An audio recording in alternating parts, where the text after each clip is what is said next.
ഞാനൊരു retired head മിസ്ട്രസ്സാണ് ഒരു U P സ്കൂളിൻ്റെ. ശ്രീ രാധാകൃഷ്ണൻ സാറ് ഒരു 10 ദിവസം മുമ്പേ ഇങ്ങനെയൊരു യോഗം ഉണ്ടെന്നും ഇവിടെ വരണമെന്നും ടീച്ചർ ഒരു പാട്ട് പാടണമെന്നൊക്കെ അന്നേ പറഞ്ഞു. പക്ഷേ ഉച്ചയാകുമ്പോഴേക്ക് ഐ വാസ് വെരി ടയേർഡ്, എനിക്ക് വയ്യാണ്ടായി. ഞാൻ പോയി അവിടെ ഇരുന്ന് ഒരു പിടി ചോറൊക്കെ തിന്ന് ഇപ്പം ഒന്ന് നേരെ ആയപ്പോൾ ഞാൻ പറഞ്ഞു എനിക്ക് ആ സ്റ്റെപ്പ് എനിക്ക് കയറാൻ പറ്റില്ല. അതുകൊണ്ട് കസേല ഇവിടെ വെച്ച് കഴിഞ്ഞ ഒരാഴ്ച മുമ്പേ ഞാൻ ഞങ്ങളുടെ ഹെഡ് മിസ്ട്രസിൻ്റെ ഒരു ഹെഡ് മാസ്റ്റർമാരുടെ യോഗത്തിൽ കണ്ണൂർ ബസ് സ്റ്റാൻഡിൽ വെച്ചിട്ട് ഇതുപോലെ ഒരു പാട്ട് പാടിയത്. പാട്ടല്ല, ലോകമേ തറവാട് കവിത. അപ്പോൾ അങ്ങനെ പറഞ്ഞതുകൊണ്ട് ഇവരൊക്കെ പാടിയപ്പോൾ എനിക്ക് ഒരു മോഹം തോന്നി. എൻ്റെ ഉള്ളിലും ഉണ്ട് ഒരല്പ സംഗീതം, ഒരല്പ സാഹിത്യം, ഒരല്പം പാചകം, ഒരല്പം ചിത്രം വര. എൻ്റെ വീട്ടിലെ ചുമരിലെല്ലാം തൂങ്ങുന്നത് ഞാൻ വരച്ച, ഞാൻ പെയിൻറ്റ് ചെയ്ത, ഞാൻ തുന്നിയ ചിത്രങ്ങൾ ഫ്രെയിം ചെയ്തതാണ് എൻ്റെ വീട്ടിൽ നിറയെ. ആർക്ക് വേണമെങ്കിലും വരാം, കാണാം. പക്ഷേ എന്നിട്ട് ഞാൻ എവിടെയും സുഗതകുമാരിയോ ആയില്ല, പി സുശീലിയോ ആയില്ല, ജാനകി ആയില്ല, ആരും ആയില്ല. ഞാനിപ്പോൾ അടുക്കളയിൽ തന്നെയാണ്. പാചകം മാത്രമാണ് ഇപ്പോഴത്തെ ജോലി. കുറച്ച് ഇങ്ങനെ കൈവേലയൊക്കെ ചെയ്യും, പൂവൊക്കെ ഉണ്ടാവും. തുണി കൊണ്ടും മറ്റേ ക്രേപ്പ് പേപ്പർ കൊണ്ടൊക്കെ പൂവെല്ലാം ഉണ്ടാക്കി അകത്ത് വെക്കും. ഇതൊക്കെയാണ് ഇപ്പം തൊഴിൽ. അതുകൊണ്ട് ഞാൻ വിചാരിച്ചു ഇനി ഇതുപോലൊരു യോഗത്തിൽ പങ്കെടുക്കാൻ പറ്റുമോ എന്നറിയാത്തതുകൊണ്ട് എൻ്റെ ഉള്ളിലുള്ള പാട്ടിൻ്റെ ഒരു വശം കേൾക്കാൻ. ഞാൻ ജീവിതത്തിൽ പാട്ടൊക്കെ പാടിയിട്ടുണ്ട്. അവരാരോ എന്നെ ജീവിതത്തിൻ്റെ എസ് ജാനകി എന്ന് വിളിച്ചിരുന്നു. പിന്നെ അവരെന്നെ എന്നെ അങ്ങോട്ട് ബ്ലോക്കാക്കി കളഞ്ഞ്. ഞാനത് കുറേ അങ്ങോട്ടായപ്പോൾ എനിക്ക് അതിനൊന്നും പറ്റിയില്ല. അങ്ങനെ അവർ ബ്ലോക്കാക്കി. ഇപ്പം ജീവമായിട്ട് എനിക്ക് ബന്ധമൊന്നുമില്ല. പക്ഷേ രാധാകൃഷ്ണനുമായിട്ട് ഞാനുള്ളിടത്തോളം രാധാകൃഷ്ണനുമായിട്ട് ബന്ധം വേണം. അതുകൊണ്ട് പാടാമെന്ന് വിചാരിച്ചതാണ്. സിനിമാ പാട്ടുകൾ, നിങ്ങൾ ഏത് സിനിമാ പാട്ടുകൾ ശ്രീ സുശീലേൻ്റെയും ജാനകിയുടെയും ലീലയുടെയും ഒക്കെ പറഞ്ഞാൽ ഞാൻ പാടും. പക്ഷേ ഇന്ന് നിങ്ങളാരും ഇതുവരെ കേൾക്കാത്ത ഒരു പാട്ട് പാടാമെന്നാണ് എൻ്റെ മോഹം. നല്ല നിലാവുള്ള രാത്രിയിൽ ആരോരുമില്ലാത്ത വേദിയിൽ ആരോ മലാളെ പോരു നീ എന്നോടൊത്തൊന്നു പാടു നീ. നല്ല നിലാവുള്ള രാത്രിയിൽ ആരോരുമില്ലാത്ത വേദിയിൽ ആരോ മലാളെ പോരു നീ എന്നോടൊത്തൊന്നു പാടു നീ. താരകൾ തമ്പുരു മീട്ടിടും തിങ്കളോ തബലയിൽ താളമിടും. താരകൾ തമ്പുരു മീട്ടിടും തിങ്കളോ തബലയിൽ താളമിടും. മോഹനരാഗത്തിൽ പാടിടാം മോഹങ്ങളൊന്നായി പൂവിടും. നല്ല നിലാവുള്ള രാത്രിയിൽ ആരോരുമില്ലാത്ത വേദിയിൽ ആരോ മലാളെ പോരു നീ എന്നോടൊത്തൊന്നു പാടു നീ. കാട്ടാറിൻ കടവത്ത് പോയിടാം അരയന്നപ്പിടയൊത്ത് നീന്തിടാം. കാട്ടാറിൻ കടവത്ത് പോയിടാം അരയന്നപ്പിടയൊത്ത് നീന്തിടാം. സ്വപ്നങ്ങൾ ഒരുപാട് നെയ്തിടാം സ്വന്തമായി ഒരു സ്വർഗം നേടിടാം. നല്ല നിലാവുള്ള രാത്രിയിൽ ആരോരുമില്ലാത്ത വേദിയിൽ ആരോ മലാളെ പോരു നീ എന്നോടൊത്തൊന്നു പാടു നീ. സോറി, ഇഷ്ടപ്പെട്ടില്ലെങ്കിൽ അങ്ങ് ക്ഷമിക്കുക. പക്ഷേ കാര്യം ഞാൻ പറയാം, ഈ വരികൾ എൻ്റെ സ്വന്തമാണ്. വയലാറിൻ്റെയും അല്ല, ONV കുറുപ്പിൻ്റെയും അല്ല, പി ഭാസ്കരൻ്റെയും അല്ല. ശ്യാമള വിജയൻ, അതാണ് എൻ്റെ തൂലികാനാമം. എൻ്റെ പേരിൽ 2 പുസ്തകമുണ്ട്, മിന്നാം മിന്നിയും ദീപവും. 2 പുസ്തകം ഞാൻ ഇറക്കിയതാണ്. പിന്നെ ശ്രീകൃഷ്ണ ഭക്തിഗാനങ്ങൾ എന്നും പറഞ്ഞ് 10 ശ്രീകൃഷ്ണ ഗാനങ്ങൾ എൻ്റെ സ്വന്തം വരികൾ കാസറ്റ്, അതൊക്കെ ഇറക്കിയിട്ടിപ്പോൾ 20 കൊല്ലം കഴിഞ്ഞു. അതുമാത്രമല്ല, അതിൻ്റെ സംവിധാനം ശ്രീ ദക്ഷിണാമൂർത്തി സ്വാമിയാണ്. ആ ഒരു പാട്ട് 4 വരി ആണ് എൻ്റെ ഫോണിലെ പാട്ട്. നിങ്ങൾ എന്നെ ഇപ്പോൾ വിളിച്ചാൽ ആ പാട്ടാണ് കേൾക്കുക. തൊഴുതു മടങ്ങുവാൻ വന്നതല്ല, കാണിക്കയർപ്പിച്ച് ചന്ദനക്കുറി തൊട്ട് ഇനിയുള്ള നാളുകൾ ഗുരുവായൂരമ്പലത്തിൽ ഭജനയിരുന്നു ഞാൻ തീർത്തുകൊള്ളാം. തൊഴുതു മടങ്ങുവാൻ വന്നതല്ല, നാരായണീയവും ഭഗവത്ഗീതയും ജ്ഞാനപ്പാനയും ഓർത്തുപാടാം. ഒരു നോക്കു കാണാതെ, ഒരു വാക്കു പറയാതെ തൊഴുതു മടങ്ങുവാൻ ഭാവമില്ല, തൊഴുതു മടങ്ങുവാൻ വന്നതല്ല. ഒരു കാര്യം കൂടി ഞാൻ പറയാം. ദക്ഷിണാമൂർത്തി സ്വാമിയുടെ ഒരു സ്വന്തം ഡയറിയിൽ അദ്ദേഹം സംവിധാനം ചെയ്ത കുറച്ച് പാട്ടുകൾ എഴുതി വെച്ചിട്ടാണ് അദ്ദേഹം മരിച്ചത്.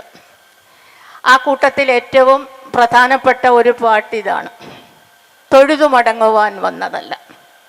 അതല്ല, എൻ്റെ ജീവിതത്തിലെ ഏറ്റവും വലിയ ഭാഗ്യം ശ്രീകുമാരൻ തമ്പിയുടെ കൂടെ ദക്ഷിണാമൂർത്തി സ്വാമിയുടെ കൂടെ ഗുരുവായൂരമ്പല നടയിൽ പ്രകാശനം ചെയ്തു ആ കാസറ്റ്.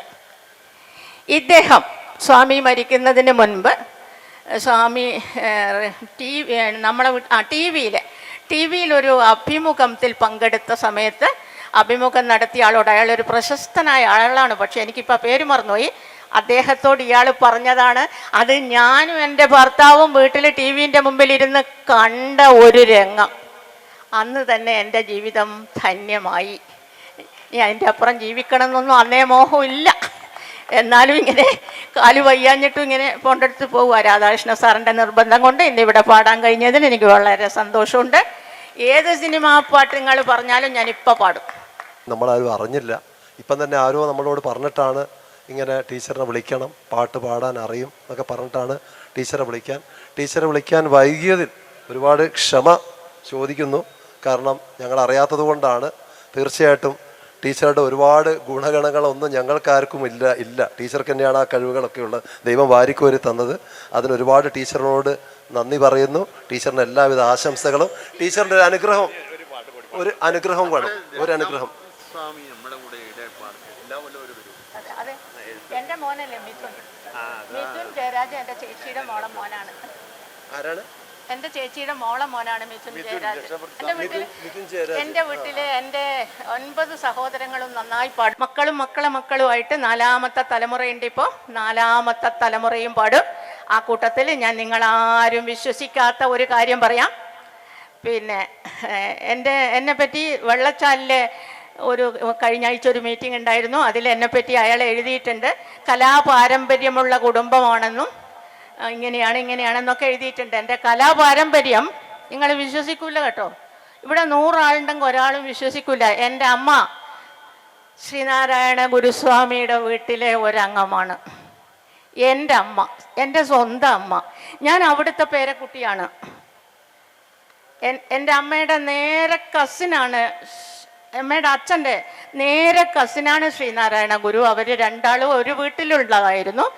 ഈ അച്ഛൻ, അയാളുടെ പേര് വേലായുധൻ ഗുരു എന്നാണ്, വേലായുധൻ ഗുരുക്കൾ. അദ്ദേഹം കസവ് വിറ്റ് വടക്കോട്ട് വന്നു, കണ്ണൂരിലെത്തി. എൻ്റെ വല്യമ്മ, എൻ്റെ അമ്മയുടെ അമ്മ സ്വന്തം ഞാൻ അവിടുത്തെ 3-ാം തലമുറയാണ്. അതുകൊണ്ടായിരിക്കണം ഞാൻ വിശ്വസിക്കുന്നു. ഇപ്പോൾ അത് എന്നോട് കഴിഞ്ഞ മറ്റേ കണ്ണൂർ ഒരു ഹോട്ടലിൽ വെച്ചിട്ട് ഞങ്ങളെ യോഗത്തിൽ ഒരാൾ പറഞ്ഞു, ഒരു മാഷ് കാഞ്ഞിരൂടെ മാധവ മാഷ് പറഞ്ഞു, ആഭിജാത്യ മികവ് എന്ന് പറഞ്ഞ് നമ്മളെ മനുഷ്യന്മാരുടെ ജീവിതത്തിൽ ഒരു കാര്യമുണ്ട് പോലും. ആ ആഭിജാത്യ മികവ് ഈ പാരമ്പര്യമാണ്. അത് കേട്ടപ്പോൾ ഞാൻ അദ്ദേഹത്തോട് പറഞ്ഞു, എനിക്കിങ്ങനെ ഒരു പാരമ്പര്യമുണ്ട്.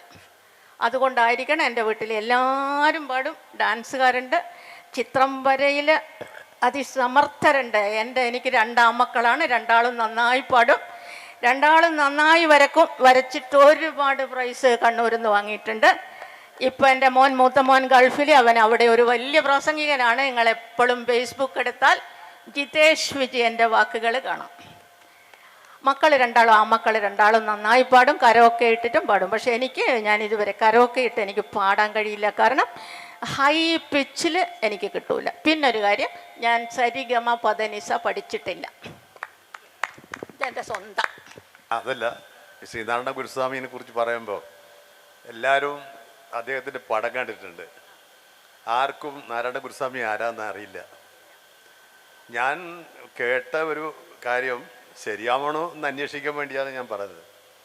നാരായണ ഗുരുസ്വാമിയുടെ വീട്ടിൽ പറമ്പിൽ ഒരു ഭാഗത്തു നിന്ന് തേങ്ങ ഇട്ടിട്ട് കഴിഞ്ഞ് വരുമ്പോൾ 6 മാസം കഴിഞ്ഞാൽ പിന്നെ ഇവിടുന്ന് വീണ്ടും അത്രമാത്രം സമ്പത്തുള്ള 100 കോടി സമ്പത്ത് അന്ന് ഉണ്ടായിരുന്നു എന്ന് പറഞ്ഞൊരു കുടുംബത്തിലെ അംഗമാണ് നാരായണ ഗുരുസ്വാമി എന്ന് പറയുമ്പോൾ അതെനിക്ക് വിശ്വസിക്കാൻ കഴിഞ്ഞിട്ടില്ല. ഞാൻ ആ വീട്ടിൽ പോയിട്ടുണ്ട്. ചെമ്പഴന്തി വയൽവാരം വീട്ടിൽ ഞാനും എൻ്റെ അമ്മയും മക്കളും എൻ്റെ അച്ഛനും ഒക്കെ പോയിട്ടുണ്ട്. അച്ഛൻ അവിടെ ബിസിനസ്സായിരുന്നു തിരുവനന്തപുരത്ത്. എൻ്റെ 7-ാം വയസ്സിലാണ് ഞങ്ങൾ തിരുവനന്തപുരം വിട്ട് ഞങ്ങൾ തലശ്ശേരിക്ക് വരുന്നത്. എൻ്റെ 7-ാം വയസ്സിലാണ്. അന്ന് അവിടുത്തെ പല മെമ്പർമാരെയൊക്കെ എനിക്ക് ഓർമ്മയുണ്ട്. പക്ഷേ ഇന്ന് ഒരു ബന്ധവുമില്ല. ഇതൊക്കെ അറിയുന്നത് ഞാനും എൻ്റെ ഒരു ചേച്ചിയും മാത്രമേ ഉള്ളൂ. ചേച്ചി എറണാകുളത്താണ്. ഇവർ പറഞ്ഞത് 100% സത്യമാണ്. ദിവാകര സാറ് ആ വീട്ടിൽ നിന്ന് അമ്മയുടെ അച്ഛനന്നേരം മരിച്ചുപോയേ. എൻ്റെ അമ്മ കൊച്ചു കുട്ടിയായപ്പം ഈ അമ്മയുടെ അച്ഛൻ അമ്മേനെയും അമ്മയുടെ അനിയത്തിയെയും കൂട്ടി എവിടെയപ്പം കോടകിലോ അങ്ങ് എവിടെയോ പോയ സ്ഥലത്തുനിന്ന് വസൂരി വന്നിട്ട് അദ്ദേഹം മരിച്ചുപോയി. എന്നിട്ട് ഈ വല്യമ്മ ഈ അമ്മയെയും അമ്മയുടെ അനിയത്തിയും കൂട്ടി തലശ്ശേരി വന്നതല്ലേ. അതിനു മുമ്പ് അച്ഛൻ ബിസിനസ് തിരുവനന്തപുരത്ത് നടത്തുമ്പോൾ ഈ ചെമ്പഴന്തിയിലെ വയൽവാരം വീട്ടിൽ നിന്ന് കാളവണ്ടിയിലും കുതിരവണ്ടിയിലുമാണ് സാധനങ്ങൾ വീട്ടിൽ കൊണ്ടുവന്നിറക്കുന്നത്. തേങ്ങ മാത്രമല്ല, മണ്ണെണ്ണ ഒഴിച്ച്, മണ്ണെണ്ണയും ഉപ്പും, അത് അമ്മ എപ്പോഴും പറയും, മണ്ണെണ്ണയും ഉപ്പും ഒഴിച്ച് ബാക്കി എല്ലാ സാധനങ്ങളും. അന്ന് ഓട്ടോറിക്ഷയില്ല തിരുവനന്തപുരത്തൊന്നും. അന്ന് കോട്ടൺ ഹിൽ ഗേൾസ് ഹൈസ്കൂളാണ് ഞാൻ നഴ്സറിയിലും ഫസ്റ്റ് സ്റ്റാൻഡേർഡിലും ഞാൻ പഠിച്ചത്. അതൊക്കെ എനിക്ക് ഇന്നും നന്നായിട്ട് ഓർമ്മയുണ്ട്.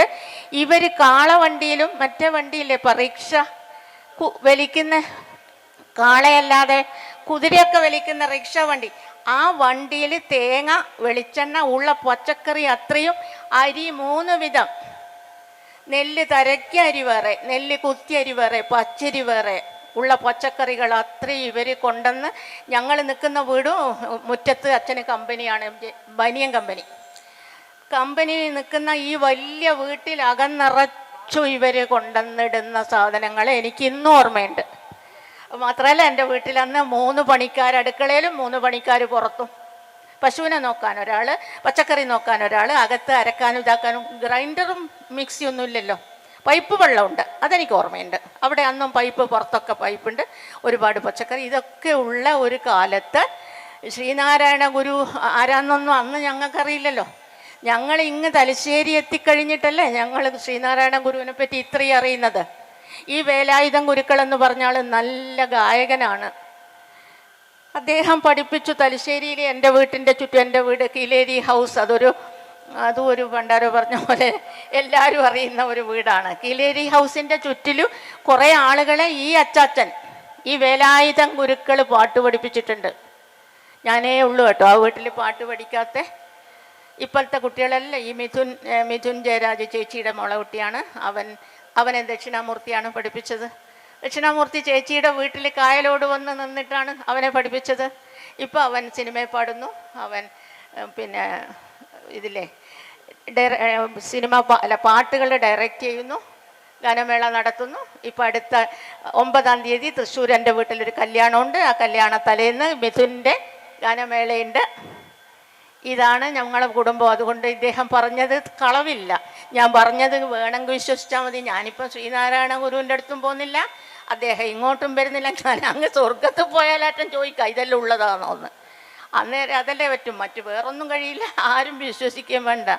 ഇതൊക്കെ പറഞ്ഞപ്പോൾ ഇദ്ദേഹം പറഞ്ഞതുകൊണ്ട് ഞാൻ പറഞ്ഞു. നിങ്ങൾ എന്നോടൊരു പാട്ട് പാടാൻ പറഞ്ഞില്ലേ? ജാനകിയുടെ ഒരു പാട്ടേ.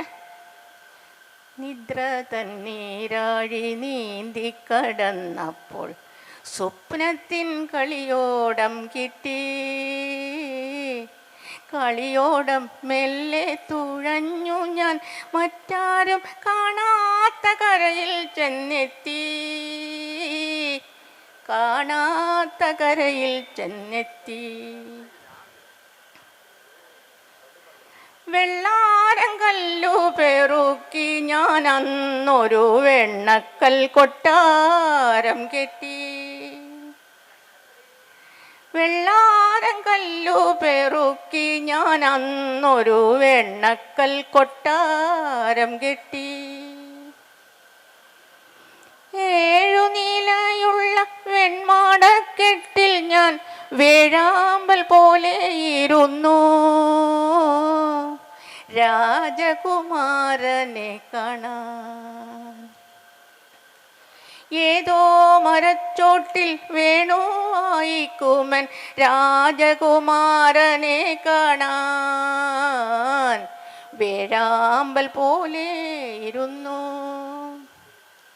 ചിന്തുന്ന കണ്ണീരൻ മാറത്തെ മാലയിൽ ചന്ദ്രകാന്തക്കല്ലു ചാർത്തി, ചന്ദ്രകാന്തക്കല്ലു ചാർത്തി. നിദ്ര തന്നീരാഴി നീന്തി കടന്നപ്പോൾ സ്വപ്നത്തിൻ കളിയോടം കിട്ടി, കളിയോടം മെല്ലെ തുഴഞ്ഞു ഞാൻ മറ്റാരും കാണാത്ത കരയിൽ ചെന്നെത്തി, കാണാത്ത കരയിൽ ചെന്നെത്തി. ഒരു പാട്ട് കൂടി പാടാൻ പറഞ്ഞ ദിവാകരൻ സാറിന് 1000 നന്ദി.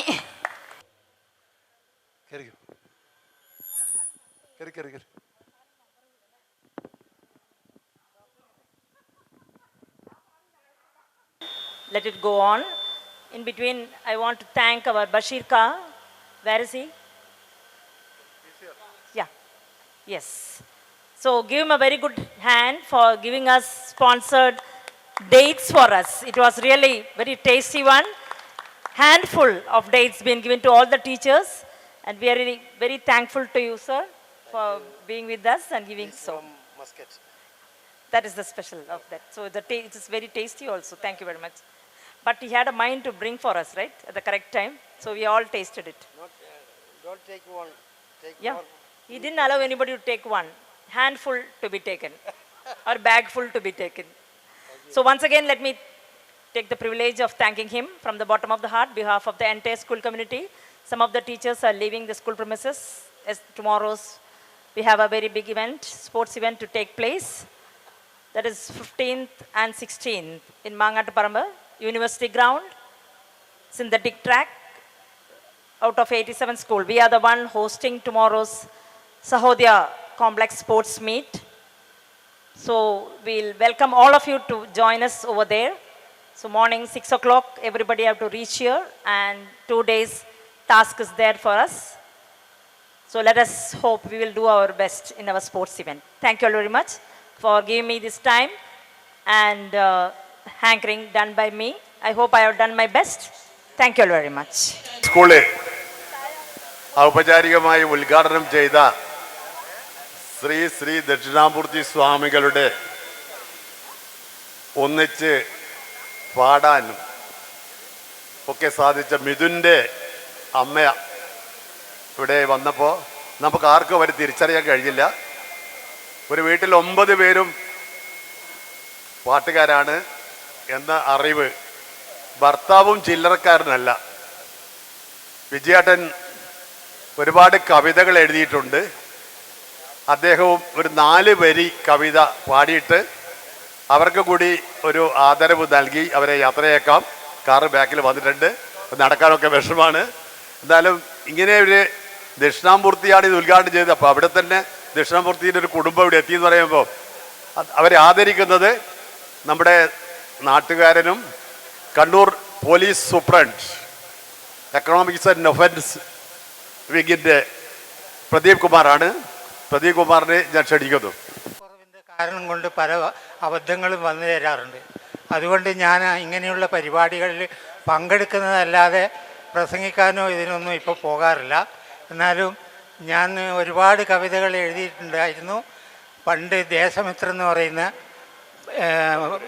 PV നെടുങ്ങാടിയുടെ ഇതിൽ പ്രസിദ്ധീകരിച്ച ദേശമിത്രത്തിൽ എല്ലായ്പ്പോഴും എൻ്റെ കവിതകൾ വരാറുണ്ട്.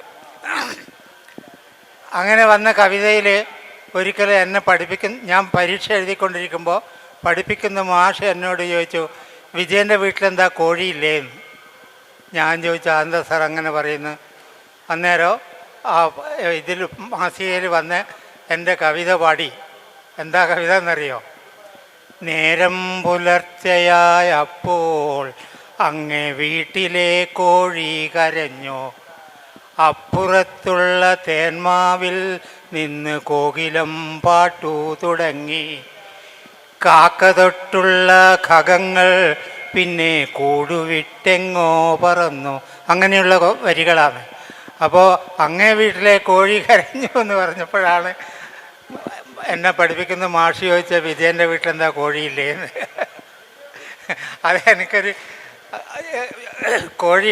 അപ്പോൾ മാഷോട് ഞാൻ പറഞ്ഞു മറുപടി എന്തെന്ന് പറഞ്ഞാൽ, കോഴി ഇല്ലാത്തത് കൊണ്ടല്ല സാർ, മുറ്റത്തെ മുല്ലക്ക് മണമില്ല എന്നല്ലേ പറയുക, അതുകൊണ്ടാണ് എന്ന് പറഞ്ഞു.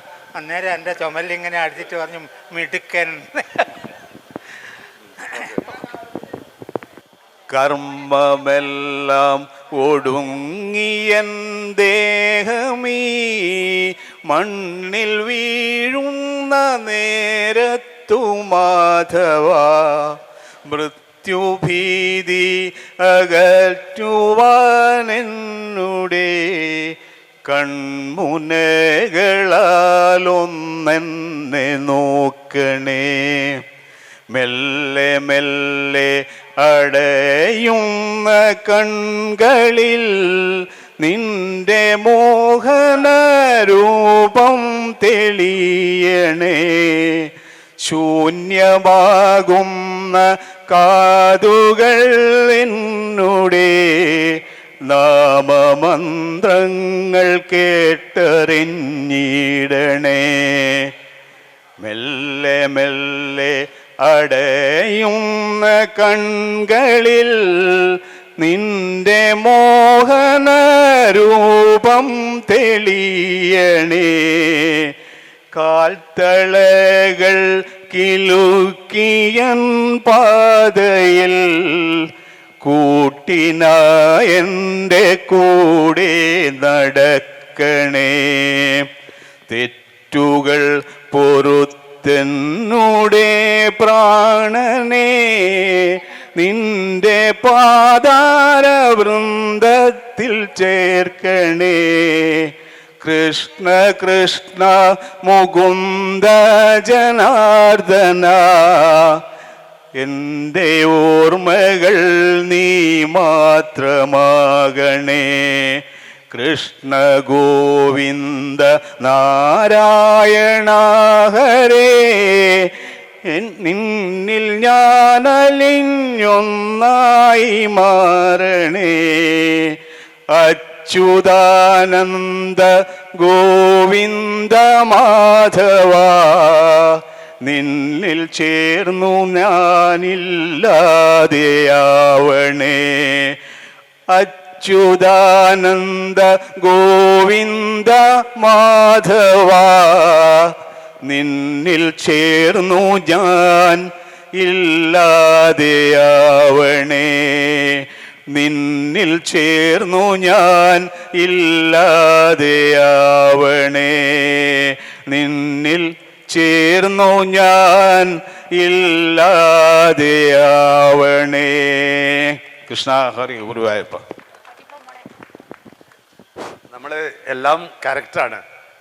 പരിപാടി ആരംഭിച്ചത് അരമണിക്കൂർ വൈകിയാണെങ്കിലും പരിപാടി അവസാനിപ്പിക്കുന്നത് കൃത്യം 4 മണിക്ക് തന്നെയാണ്. പത്രസമ്മേളനത്തിൽ പറഞ്ഞ ടൈമാണ് 4 മണി. അത് കഴിഞ്ഞാൽ കുളത്തിൽ ചാടുന്ന പരിപാടിയുണ്ട്. ഞാൻ ആദ്യം പറഞ്ഞിട്ടുണ്ട് കുളത്തിൽ ചാടണമെങ്കിൽ സ്വിം സൂട്ട് ധരിക്കണമെന്ന്. അങ്ങനെയുള്ള ആൾ വന്നാൽ സ്വിമ്മിംഗ് പൂളിൽ കുളിക്കാം, അല്ലാത്തവർക്ക് മമ്പറം പുഴയിൽ നന്നായി നീന്തി കുളിക്കാം. ഇനി ഈ 2 പരിപാടിയും കഴിഞ്ഞാൽ മാത്രമേ ഇവിടുന്ന് പിരിച്ചു പോകാൻ സാധിക്കുകയുള്ളൂ. സ്വിമ്മിംഗ് പൂളിൽ കുളിക്കണമെന്ന് ആഗ്രഹമുണ്ടോ? ഇല്ല, കുളിക്കാൻ തന്നെ ആഗ്രഹമില്ല. എന്താ ആർക്കോ വേണ്ടി കുളിക്കുന്നു. അതിന് അടുത്ത് നിൽക്കുന്നവർക്ക് വല്ല സ്മെല്ലായിട്ട് കിട്ടാതിരിക്കും അല്ലേ? ആ മണക്കുമെങ്കിൽ ഇദ്ദേഹം പണ്ടേ പോയി കളിയിലേത് മണമില്ലല്ലേ വിജേട്ടാ? 52 years സഹിച്ചു എന്നാ പറയുന്നത്. അപ്പൊ ഇവരെ ആദരിക്കുന്നത് കണ്ണൂർ പോലീസ് സൂപ്രണ്ട് ശ്രീ പ്രദീപ് കുമാർ. അദ്ദേഹത്തിനെ ഞാൻ വിനയപൂർവ്വം ക്ഷണിക്കുന്നു.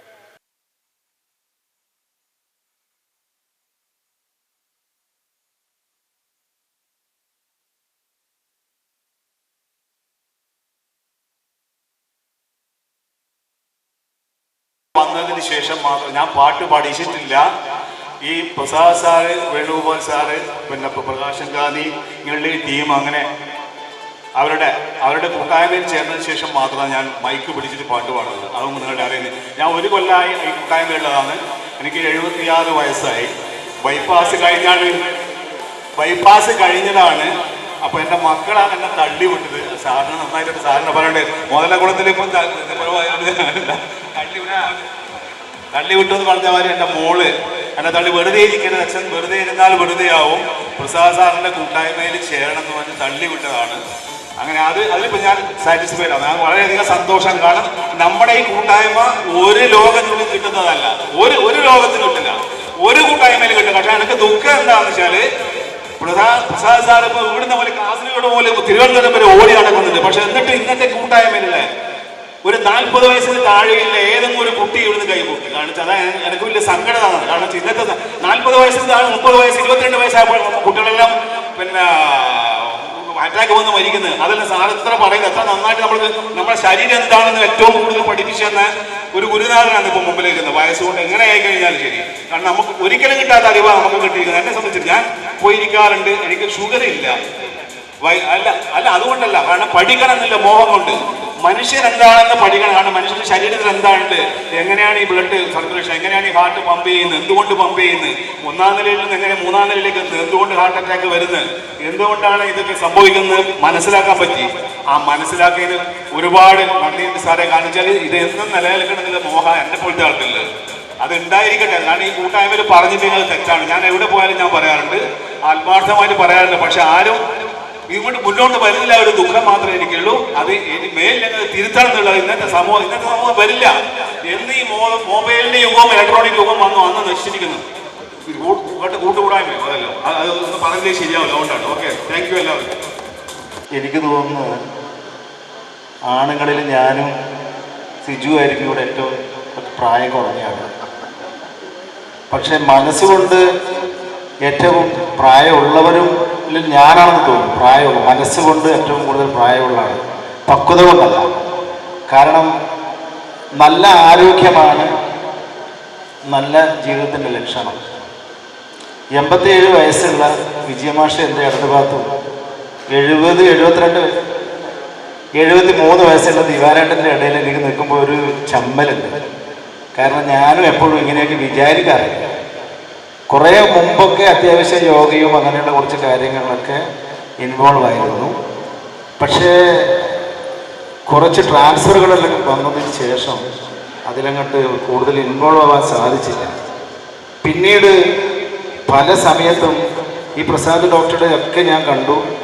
രാത്രി ഉറങ്ങാൻ നേരത്ത് മൊബൈലിലൊക്കെ അദ്ദേഹത്തിൻ്റെ ഇത് കാണുമ്പോൾ രാവിലെ ഒരു 5:30 മണിക്ക് എഴുന്നേറ്റ് ഈ പരിപാടി എന്തായാലും ഇത് ചെയ്യാൻ കഴിയും. 5:30 എന്നുള്ളത് 6 മണിക്ക് അലാറം വെക്കും. 6 മണിക്ക് അലാറം കേൾക്കുമ്പോൾ തന്നെ ചേട്ടാ ജന്തു ശല്യം എന്ന് പറഞ്ഞിട്ട് ആ മൊബൈൽ അങ്ങോട്ട് ഓഫാക്കും. എന്നിട്ട് പിന്നെ നീണ്ടു നിവർന്നൊരു കിടത്തും. പിന്നെ എഴുന്നേറ്റ് 7 മണിക്കാണ്. ഇത് കാലങ്ങളായിട്ട് നടന്നുകൊണ്ടിരിക്കുന്ന ഒരു സംഭവമാണ്. അപ്പോൾ അതിൽ നിന്നൊരു മോചനം തീർച്ചയായും നിങ്ങളെല്ലാം കാണുമ്പോൾ എനിക്ക് തോന്നുന്നു ഞാനത് ചെയ്യുമെന്ന് ഞാൻ ഈ ഒരു സമയത്ത് പ്രതിജ്ഞ എടുക്കുകയാണ്. കാരണം ഞാൻ നിങ്ങളെ ഓർത്തല്ല, ഞാൻ എന്നെ ഓർത്താണ്, എൻ്റെ കുടുംബത്തെ ഓർത്താണ് ഞാനത് ചെയ്യുന്നത്. കാരണം ഇപ്പം നിലവിൽ ആരോഗ്യപരമായിട്ടുള്ള പ്രശ്നങ്ങളൊന്നുമില്ല. ഷുഗറോ പ്രഷറോ കൊളസ്ട്രോളോ ഇങ്ങനത്തെ ഒന്നും സാധനം വന്ന് കയറിയിട്ടില്ല. വന്ന് കയറാൻ നാളുകൾ ഇനി ഒരുപാടുണ്ടെന്ന് തോന്നുന്നില്ല. ഏത് സമയത്തും വരാം. എനിക്കും ഉണ്ട് ആഗ്രഹം 87 വയസ്സിലെ വിജയ മാഷ പോലെ ഇവിടെ നിന്ന് ഇങ്ങനെയൊക്കെ നിന്ന് ആ ഒരു ഷാളൊക്കെ ഏറ്റുവാങ്ങാനുള്ള ഒരു സാഹചര്യം ഉണ്ടാകുമെന്ന് ഞാൻ പ്രതീക്ഷിക്കുന്നു. നിങ്ങളൊക്കെ എനിക്ക് തോന്നുന്നത് 100 വയസ്സ് വരെയൊക്കെ ജീവിക്കാൻ ആഗ്രഹമുള്ളവരായിരിക്കും. ദിവാരേട്ടൻ പറഞ്ഞത് 120 വലിയ അത്ഭുതമൊന്നും തോന്നില്ല. ഇങ്ങനെയുള്ള ഒരു ജീവിത രീതി നമ്മൾ ജീവിതത്തിൻ്റെ ഭാഗമാക്കി കൊണ്ടുപോവുകയാണെങ്കിൽ തീർച്ചയായും 120 വയസ്സ് വരെ ജീവിക്കും എന്നുള്ളത് നമുക്ക് സംശയിക്കേണ്ട കാര്യമില്ല. കാരണം ഇപ്പോഴും 50 വയസ്സ് കഴിഞ്ഞ ആളുകളുടെ മുഖത്തൊരു 30 ചെറുപ്പമാണ്. ഇനി അങ്ങോട്ട് നിങ്ങളുടെ ഓരോ വർഷം എന്ന് പറഞ്ഞാൽ ചിലപ്പോൾ 2 വർഷത്തിൻ്റെ ദൈർഘ്യം ഉണ്ടാവുമായിരിക്കും. എന്ന് പറഞ്ഞാൽ നിങ്ങളിനി ഒരു 10-20 കൊല്ലം കഴിഞ്ഞാൽ നിങ്ങൾക്ക് 10 വയസ്സാവും. അപ്പം അങ്ങനെ വരികയാണെങ്കിൽ ചിലപ്പോൾ 90 വയസ്സെന്ന് പറഞ്ഞാൽ ഏകദേശം ഒരു 120 വയസ്സ് സാധ്യതയുണ്ട്. അതുകൊണ്ട് ഞാൻ ഈ ദിവാരേട്ടൻ പറഞ്ഞ 4 മണിക്ക് പത്രസമ്മേളനത്തിൽ പറഞ്ഞതാണ് അവസാനിപ്പിക്കുന്നത്. സമയനിഷ്ഠയിൽ ഞാനൊരു പോലീസ് ഉദ്യോഗസ്ഥനായതുകൊണ്ട് ഞാൻ കൂടുതൽ സംസാരം ദീർഘിപ്പിക്കുന്നില്ല. ഈ ഒരു പദ്ധതിയുടെ ഭാഗമാകാൻ നിങ്ങൾക്ക് സാധിച്ചതിൽ നിങ്ങൾക്ക് സ്വന്തം ചാരിതാർത്ഥ്യമുണ്ട്. നിങ്ങളെപ്പോലെ എനിക്കാവാൻ പറ്റാത്തതിലുള്ള വിഷമമുണ്ട്. പക്ഷേ ആ വിഷമം ഞാൻ അടുത്ത ദിവസങ്ങളിൽ മാറ്റിയെടുക്കാമെന്ന് ഒരു വാഗ്ദാനം നിങ്ങൾക്ക് നൽകിക്കൊണ്ട് ഈ പ്രവർത്തനത്തിൻ്റെ പിന്നിൽ പ്രവർത്തിച്ച പ്രത്യേകിച്ചും നമ്മുടെ ദിവാരേട്ടനെ പോലെയുള്ള ആളുകൾ, ഒരുപാട് ആളുകളിവിടെ എനിക്ക് പരിചയമുള്ള ഡോക്ടർ പ്രസാദ്, അദ്ദേഹമൊക്കെ ഇതിൽ വളരെ നല്ല രീതിയിൽ അദ്ദേഹത്തിൻ്റെ തുടക്കക്കാരൻ, അദ്ദേഹമാണ് ഇതിൻ്റെ ഉപജ്ഞാതാവ് എന്ന് വേണമെങ്കിൽ പറയാം. അദ്ദേഹത്തിന് സകലവിധ ആശംസകളും നേരുകയാണ്. അതിന് കൂടെ നിൽക്കുന്ന കേരളത്തിൽ മാത്രമല്ല വിദേശത്തിൽ നടക്കുന്ന മലയാളികൾ മാത്രമാണോ എന്ന് എനിക്കറിയില്ല. എങ്കിലും വിദേശത്ത് നിന്നുള്ള അടക്കം ആളുകൾ, ഡോക്ടർമാർ, അവരുടെ സോഷ്യൽ റെപ്യൂട്ടേഷനെ കുറിച്ചൊന്നും എനിക്ക് തർക്കമില്ല. ഈ പ്രസാദ് ഡോക്ടർ എനിക്ക് തോന്നുന്നത് MBBS ഡോക്ടറാണ്. പക്ഷേ MD കഴിഞ്ഞ് സയൻറ്റിസ്റ്റുകളായിട്ടുള്ള ആൾക്കാരൊക്കെ അദ്ദേഹത്തിൻ്റെ പാത പിന്തുടരുന്നുണ്ടെന്നാണ് ഞാൻ മനസ്സിലാക്കിയത്. എൻ്റെ അളിയനുണ്ട്, അദ്ദേഹം സ്റ്റേറ്റ് ബാങ്കിൽ നിന്ന് റിട്ടയർ ചെയ്ത ചീഫ് മാനേജറാണ്. അദ്ദേഹം രാവിലെ ഇവിടെ വന്നിട്ടുണ്ടെന്നാണ് എന്നോട് പറഞ്ഞത്. അപ്പോൾ അങ്ങനെ ജീവിതത്തിൻ്റെ വിവിധ തുറകളിലുള്ള ആൾക്കാരെല്ലാം അവരുടെ സ്വന്തം ആരോഗ്യം നിലനിർത്തുക എന്നുള്ളത് സ്വാർത്ഥതയ്ക്ക് മുമ്പിൽ പ്രസാദ് ഡോക്ടറുടെ ദിനചര്യ എല്ലാ ദിവസവും ചിട്ടയായ ആ ഒരു പ്രവർത്തനങ്ങൾ നിങ്ങൾ ഭാഗമാക്കാകുന്നു എന്നുള്ളതൊരു സന്തോഷം. ഇത്തരത്തിലുള്ള പരിപാടികൾ ഇനിയും അപ്പുറ പ്രദേശത്ത് വന്നു കഴിഞ്ഞാൽ തീർച്ചയായും ദിവാരേട്ടൻ അടുത്ത കൊല്ലം കൂടി ഈ പരിപാടി സംഘടിപ്പിക്കുകയാണെങ്കിൽ നിങ്ങൾ ഒരാളായിട്ട് ഞാനിവിടെ ഇരിക്കും. മാഷ് പാടിയ പോലെ ഇവിടുന്ന് ഒരു പാട്ടെല്ലാം ഞാൻ പാടും. ഇപ്പം ഞാൻ പാടുന്നില്ല. അപ്പോൾ എന്തായാലും ഇതിനുള്ള എല്ലാ സാഹചര്യവും ഉണ്ടാകുമെന്ന് പ്രതീക്ഷിച്ചുകൊണ്ട് എല്ലാവിധ ആശംസകളും നേരുന്നു. അതുപോലെ നമ്മുടെ അനുഭവമായിട്ടും എൻ്റെ നാട്ടുകാരനാണ് ഡെപ്യൂട്ടി കലക്ടർ, അദ്ദേഹം കണ്ടു കാണുമായിരിക്കും. അപ്പോൾ ഒരിക്കൽ കൂടി എന്നെ ക്ഷണിച്ചതിനും എനിക്കിവിടെ വരാൻ സാധിച്ചതിനും സർവേശ്വരനോട് നന്ദി പറഞ്ഞുകൊണ്ട് ജസ്റ്റ് നിർത്തി. വളരെ കഠിന പ്രയത്നം ചെയ്ത ഒരു വ്യക്തി കൂടിയുണ്ട്. അദ്ദേഹത്തിൻ്റെ പേരാണ് രഞ്ജിത്ത് കുമാർ. ആളൊരു ചെറിയ പാവം പയ്യനാണ്, ഒരു ബിൽഡറാണ്. അദ്ദേഹം എല്ലാത്തിനും പിറകിൽ മാറിയൊക്കെയാണ്. ഞാനിപ്പോൾ കണ്ടതുകൊണ്ട് ഇവിടെ വിളിച്ചു. അതുപോലെ മിസ്റ്റർ അനിൽ കുമാർ, പ്രദീപ് കുമാർ സാർ പറഞ്ഞതുപോലെ ഒരു ഡെപ്യൂട്ടി കളക്ടർ, ഇദ്ദേഹത്തിൻ്റെ ജ്യേഷ്ഠനും ഡെപ്യൂട്ടി കളക്ടർ, ഭാര്യ വെയ്റ്റ് ആൻഡ് മെഷേഴ്സിൻ്റെ വലിയ ഉന്നത ഉദ്യോഗസ്ഥ. ഞാൻ ഇവരോട് എല്ലാവരോടും പറഞ്ഞു ചെയ്യാൻ. വീട്ടിൽ പോയിട്ട് അവർക്ക് സോമിൻ്റെ നമ്പറൊക്കെ കൊടുത്തു. പക്ഷേ ആ ഡെപ്യൂട്ടി കളക്ടറും ഭാര്യയും ഇതുവരെ കേട്ടിട്ടില്ല. ചെയ്യുമായിരിക്കും എടുക്കില്ല. ഓക്കെ, ഏതായാലും രഞ്ജിത്ത് കുമാറിനെ നമ്മൾ ഒന്ന് ആദരിക്കുന്നതാണ്. ഞാൻ വീണ്ടും ആവർത്തിക്കുകയാണ്, ശ്രീ രഞ്ജിത്ത് കുമാർ. അദ്ദേഹം ദിവാരേട്ടൻ പറഞ്ഞതുപോലെ അറിയാം, കാശുള്ളവരൊക്കെയാണ്. പക്ഷെ അദ്ദേഹത്തിന് ആരോഗ്യം ഉണ്ടായത്, ആരോഗ്യമുള്ള സ്ഥലത്ത് കാശൊന്നും വലിയ കാര്യമല്ല, ആരോഗ്യമാണ് ഏറ്റവും പ്രധാനം. അതിന് സാധിച്ചത് ഈ ഒരു പ്രവർത്തനത്തിലൂടെ ആയിരിക്കും. അദ്ദേഹത്തിന് മുഖം കണ്ടാൽ അറിയാം. ഒരു 35 വയസ്സേ എനിക്ക് തോന്നുന്നുള്ളൂ. മുടി നരച്ചത് അത് ബാലനരയാണെന്നൊക്കെ നമ്മൾ വിശേഷിക്കാം. എന്നാലും അദ്ദേഹം ഈ പരിപാടിയിൽ വന്ന് നമ്മുടെ പങ്കുകൊണ്ടു. അദ്ദേഹം നല്ലൊരു സംഘാടകനാണെന്ന് പറഞ്ഞ് അദ്ദേഹത്തിന് എല്ലാവിധ ആശംസകളും നേർന്നുകൊണ്ടു. എന്ന് പറഞ്ഞതുപോലെ അവനവന്റെ കാര്യം നോക്കാൻ ആര് പഠിച്ചോ അവരൊക്കെ ദിവാരേട്ടനെ പോലെ 120 വയസ്സ് വരെ ജീവിക്കും. ആഗ്രഹം അങ്ങനെയാണ്. അപ്പൊ എൻ്റെ ആഗ്രഹം ദിവാരേട്ടൻ 120 ദിവസം കൊണ്ട് ഇരിക്കണം, എനിക്ക് കാണണം. അപ്പൊ ഞാനുണ്ടാവില്ല. അപ്പൊ അത്ര ഉദ്ദേശമുണ്ട്. ജനഗണമന അതിനായക ജയ ഹേ ഭാരത ഭാഗ്യ വിധാത പഞ്ചാബ് സിന്ധ് ഗുജറാത്ത് മറാഠ ദ്രാവിഡ ഉത്കല വംഗ വിന്ധ്യ ഹിമാചല യമുന ഗംഗ ഉജ്ജല ജലധി തരംഗ തവ ശുഭ നാമേ ജാഹേ तव शुभाशिष माए गाहे तव जय गाथा जनगण मंगलदायक जय हे भारत भाग्य विधाता जय हे जय हे जय हे जय जय जय